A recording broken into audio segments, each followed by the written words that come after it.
Assalamualaikum warahmatullahi wabarakatuh. Saya Hanif Ismanugraha, NPM 22670001 dari kelas 5A akan mempresentasikan mengenai materi doxing dari mata kuliah pengantar keamanan cyber. Untuk yang pertama, apa itu doxing? Doxing ini berasal dari kata dox, singkatan dari dokumen, yang mana doxing ini tindakan membagikan informasi pribadi seseorang atau organisasi secara publik tanpa persetujuan dari mereka. Ini biasanya disebarkan melalui internet. Kemudian ada apa tujuannya orang-orang itu melakukan tindakan doxing. Yang pertama itu ada intimidasi dan pelecehan. Jadi pelaku ini seringkali menyebarkan informasi pribadi untuk menakut-nakuti atau melecehkan korbannya. Ini bisa berujung pada ancaman baik itu fisik maupun verbal. Kemudian yang kedua ada balas dendam. Doxing ini bisa digunakan sebagai sarana balas dendam, terutama itu jika pelaku merasa dirugikan atau terlibat konflik dengan korbannya, baik secara personal maupun secara profesional. Kemudian yang ketiga ada diskriminasi dan penindasan. Ini pelaku doxing ini mungkin berusaha mendiskriminasi atau menindas korbannya berdasarkan ras, agama, orientasi seksual, atau pandangan politik. Kemudian yang keempat ada penghancuran reputasi. Ini bisa mengungkap informasi sensitif atau pribadi bertujuan untuk merusak reputasi korbannya di depan umum, baik dalam komunitas, tempat kerja, atau di keluarga. Kemudian ada keuntungan finansial. Nah, ini dalam beberapa kasus, doxing ini dapat dilakukan untuk memperoleh keuntungan finansial. Misalnya itu untuk mencuri identitas korban atau memerasnya dengan ancaman penyebaran informasi pribadi. Kemudian ada lagi membungkam kritik. Ini doxing ini digunakan untuk membungkam orang yang bersuara kritis atau berbeda pendapat dengan pelaku, terutama dalam isu politik atau sosial.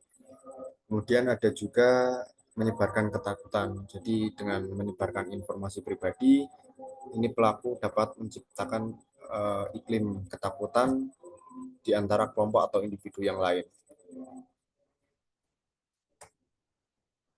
Kemudian ada lagi mengapa data pribadi kita itu bisa bocor. Data bocor itu disebabkan ada beberapa hal yang menyebabkan data bocor. Yang pertama itu ada pengaturan privasi yang tidak memadai. Ini banyak pengguna media sosial atau layanan online yang tidak menyadari pentingnya mengatur privasi akun mereka.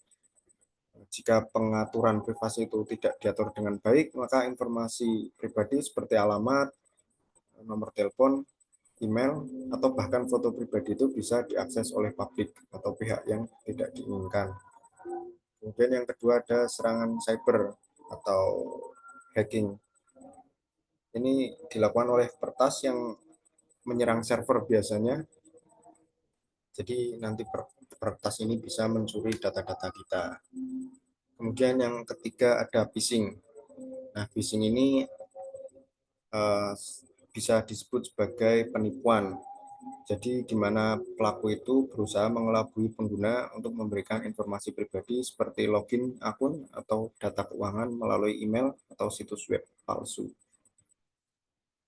Kemudian ada lagi pelanggaran data pada perusahaan. Nah, ini banyak perusahaan yang mengumpulkan dan menyimpan data pelanggannya. Jadi jika terjadi pelanggaran keamanan atau kebocoran data di perusahaan tersebut, informasi pribadi pelanggan dapat terekspos. Contohnya itu seperti kebocoran data di platform e-commerce atau layanan cloud. Kemudian ada yang selanjutnya layanan online yang tidak aman. Jadi ini pengguna layanan atau situs web yang tidak terenkripsi, misalnya itu situs yang tidak menggunakan HTTPS. Jadi dapat menyebabkan data pribadi pengguna seperti informasi login atau transaksi disadap saat dikirimkan melalui internet. Kemudian ada kecerobohan pengguna. Jadi ketika pengguna secara tidak sengaja membagikan data sensitif seperti mengunggah dokumen pribadi ke platform publik atau berbagi informasi pribadi di forum online yang terbuka. Lalu lanjut, bagaimana pencegahannya?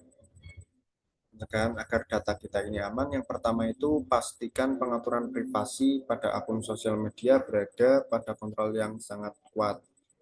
Jadi kita menggunakan password yang kuat di akun sosial media kita, kalau bisa di verifikasi 2 langkah.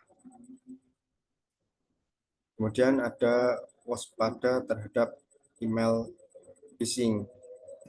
Jadi kita berhati-hati kalau ada website atau email yang mengatasnamakan suatu badan atau instansi, kita harus benar-benar ngeceknya dengan baik, apakah ini asli atau tidak. Kemudian ada informasi tertentu tidak boleh dibagi. Jadi informasi tertentu seperti alamat, nomor telepon, data-data privat kita itu harus kita jaga dengan baik. Kemudian kalau perlu kita menggunakan VPN, two factor authentication, dan kata sandi yang kuat untuk mengamankan akun. Lalu bagaimana jika data kita itu sudah tersebar? Yang pertama, laporkan ke otoritas. Jadi kita menghubungi pihak yang berwenang jika merasa terancam. Ya, kita bisa melapor ke polisi ya, seperti itu. Kemudian ada hubungi platform. Laporkan penyebaran informasi pada platform sosial media atau situs yang menyebarkan.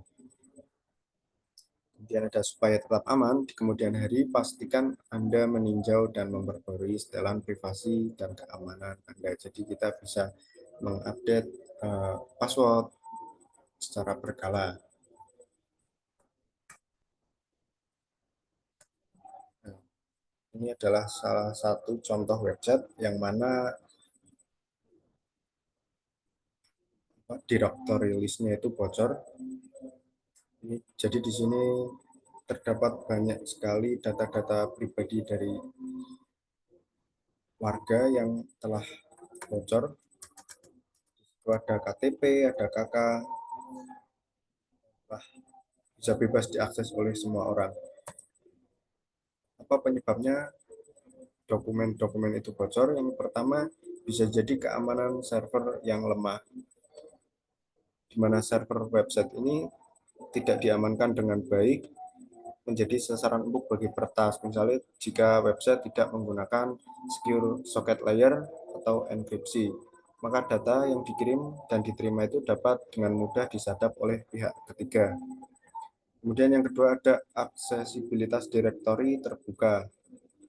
Jika direktori di situs web itu dibiarkan terbuka dan tidak dilindungi, siapapun itu bisa mengakses dan mengunduh file yang berisi data pribadi. Mungkin ini yang terjadi pada website ini, Sabdo Palon 2 Jombang. Kemudian yang ketiga ada kebocoran API atau koneksi antar sistem. Jadi jika situs web menggunakan API untuk bertukar data dengan sistem lain, namun tidak diamankan dengan benar, data pribadi yang diakses melalui API itu bisa bocor.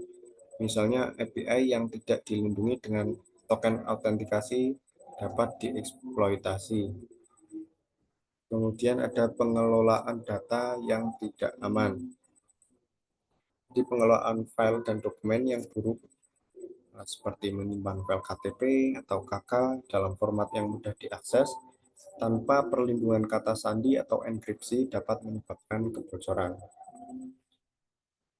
Kemudian ada kesalahan konfigurasi website.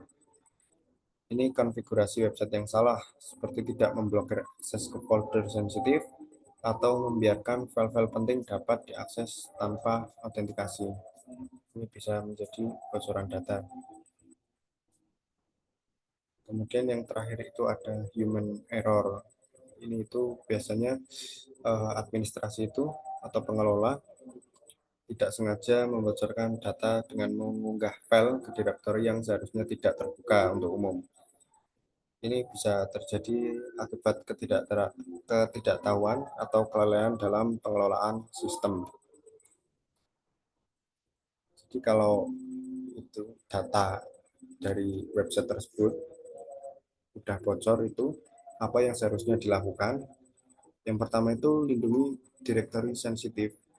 Jadi batasi akses ke folder seperti ke aset, KTP atau KK itu yang digunakan.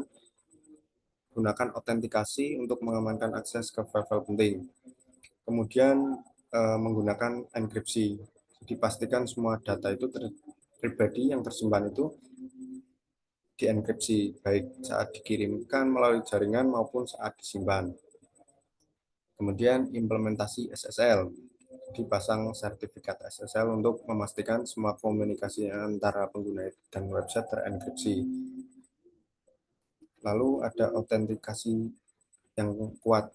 Jadi gunakan autentikasi dua faktor dan pastikan hanya pengguna yang berwenang yang dapat mengakses informasi sensitif. Lalu ada update rutin. Jadi selalu perbarui perangkat lunak atau sistem yang digunakan untuk mengelola website, termasuk CMS dan pluginnya.